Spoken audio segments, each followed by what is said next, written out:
उनका अगर मैं इंट्रोडक्शन दूं तो शायद तुम इंट्रोडक्शन से ही समझ जाओ, क्योंकि बहुत सारे लोग रिलेट करेंगे, स्पेशली स्टूडेंट्स में तो बहुत सारे लोग उनसे रिलेट करने वाले हैं। ये जो हमारे गेस्ट हैं, इन्होंने बीटेक किया हुआ है आईआईटी दिल्ली से। इनके पास में 16+ ईयर्स का टीचिंग एक्सपीरियंस है, वो भी कोटा के टॉप इंस्टीट्यूट्स का, जैसे कि एलन हो गया, ईटूस हो गया, बंसल क्लासेस हो गया। इन सारी कोचिंग एकेडमिक, इन सारे इंस्टीट्यूट्स का इनके पास में टीचिंग एक्सपीरियंस है।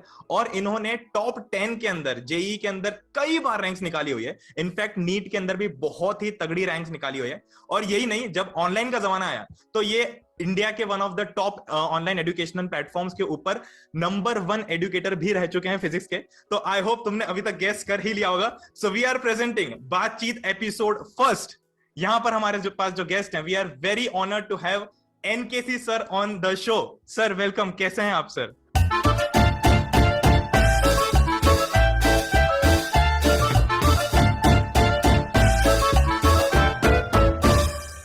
Hi sir.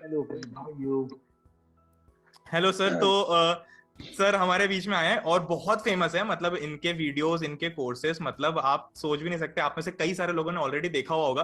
तो we are really honoured to have such a legend on the show, जो कि फिजिक्स की फील्ड में बहुत ही ज्यादा नामी है। और आपके बहुत सारे स्टूडेंट्स है, बहुत सारे स्टूडेंट्स अलग अलग जगह से।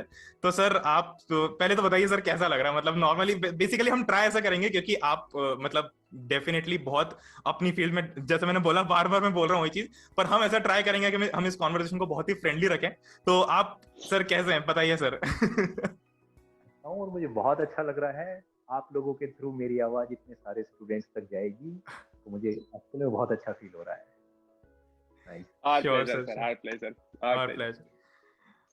ठीक है, तो इस शो के अंदर बेसिकली मैं बता देता हूँ कि हम ना बहुत ही फ्रैंक सा शो कर रहे हैं। तो इसमें कुछ कुछ सवाल तुम लोगों के हैं, कुछ कुछ सवाल जो जनरल सवाल है वो सारे के सारे हैं। तो हम बिल्कुल ऐसे वो टीवी शो की तरह वो लेके नहीं बैठे हैं कि हम यहाँ पर 4 क्वेश्चन हमारे पास में बिल्कुल एक एक करके पूछ रहे हैं, पर जो रैंडम से जो हमारे दिमाग में ओवरऑल एक आइडिया है जो हमको पूछना है, तो वैसे क्वेश्चन है। तो डायरेक्टली क्वेश्चन के ऊपर जंप करते हैं। सर क्या हम आपसे कुछ सवाल कर सकते हैं अभी? बिल्कुल बिल्कुल, यू आर फ्री, आप कुछ भी पूछ सकते हैं। Thank you sir, thank you so much. तो इसके अंदर ना बेसिकली मैं तुमको बता दूं कि सीन क्या है। शुरुआत में जनरल क्वेश्चन जो है, जो कि मैं बोलूंगा कि लाखों बच्चों के होते हैं इस मोमेंट पर, वो हम सर से पूछेंगे। उसके बाद जो आप लोगों ने हैशटैग बातचीत लगा के सवाल पूछे थे ना, वो भी हम लोग इसके अंदर फीचर करने वाले हैं, ठीक है? तो इसलिए हम लोगों ने आपसे बोला था कि यार अपने सवाल जो है, डाउट जो है वो पूछो, क्योंकि ऐसे दिग्गज लोग, लेजेंड लोग जो है आपके सवालों के जवाब देने वाले, ठीक है? तो यार मैं ना मतलब अभी सर से एक सवाल करता हूँ। बहुत ही ऐसा बेसिक सा सवाल है। जैसे कि जब हम बात करते हैं तो सबसे ज्यादा जिस चीज के साथ हम रिलेट कर पाते हैं, सबसे ज्यादा जिस चीज को हम याद करते हैं, वो स्कूल लाइफ होती है ना? वो होता है कि यार एज अ स्टूडेंट हमारा क्या मतलब, हम कैसे थे। तो सर मैं आपसे पूछना चाहूंगा कि एज अ स्टूडेंट आप मतलब आप स्टूडेंट लाइफ में कैसे स्टूडेंट हुआ करते थे? अगर मैं स्पेसिफिकली अपनी बात करूं तो मैं थोड़ी सीरियस टाइप स्टूडेंट्स में आता था। एक्चुअली मेरा जो बड़े भैया थे 2 साल सीनियर थे मुझसे और सेम स्कूल में थे, तो उनके सेम स्कूल में होने का भी इफेक्ट बहुत पड़ता था। और उनकी जो बुक्स रहती थी तो मैं 1 साल पहले ही थोड़ी थोड़ी पढ़ लेता था, तो मेरे को एक गाइडेंस ऑटोमेटिकली मिल जाता था मेरे बड़े भाई की वजह से। तो उससे मेरी स्कूल लाइफ थोड़ी सीरियस टाइप रहती थी और गाइडेंस भी रहता था मुझे। और मैं थोड़ा सा कंपटीशन को लेके भी 11th में जाके सीरियस हो गया था आईआईटी को लेके। मतलब सर आप शुरू से ही अपने स्कूल से ही टॉपर ही रहे हैं अपनी क्लास में? नहीं, टॉपर एकदम मैं से नहीं कि 1-2 नहीं, बट टॉप 3-4 में रहते थे।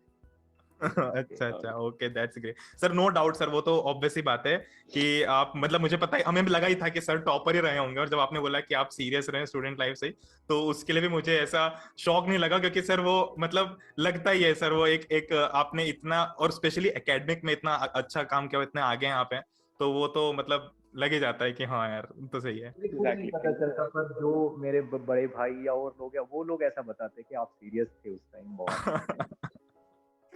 ओके। अच्छा सर, एक क्वेश्चन बहुत सारे लोगों का होता है, ये मेरा भी पर्सनली बहुत ऑनेस्ट क्वेश्चन है, कि आपने अपनी इंजीनियरिंग आईआईटी दिल्ली से की हुई है, तो आपके पास में फॉर श्योर बहुत सारे पैकेजेस रहे होंगे। मतलब उस टाइम पे भी अगर आपके पास में कंपनीज की तरफ से बहुत सारे ऑफर्स रहे होंगे और बहुत अच्छे अच्छे पैकेजेस रहे होंगे, तो फिर सर वो एकदम से छोड़ के टीचिंग में आने का कैसा, क्या मोटिवेशन रहा? मतलब आप वो छोड़ के टीचिंग में कैसे आए, उसकी जर्नी बताइए थोड़ी सी।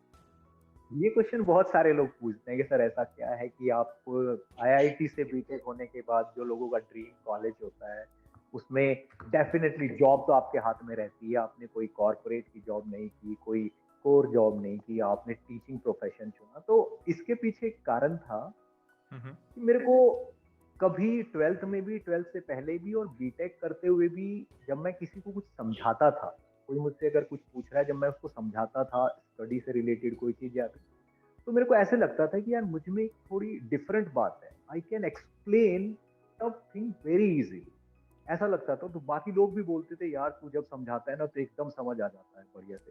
तो ऐसा लगता था मुझे कि आई कैन टीच। और फिर मैंने बीच बीच में थोड़ा थोड़ा पढ़ाना भी शुरू किया, तो मुझे लगा कि ये मेरे लिए बेस्ट है, क्योंकि मुझे हम्म। लगता है कि मैं अच्छे से एक्सप्लेन कर सकता हूँ और मैं एक टफ चीज को इजी बना के समझा सकता हूँ। तो ये एक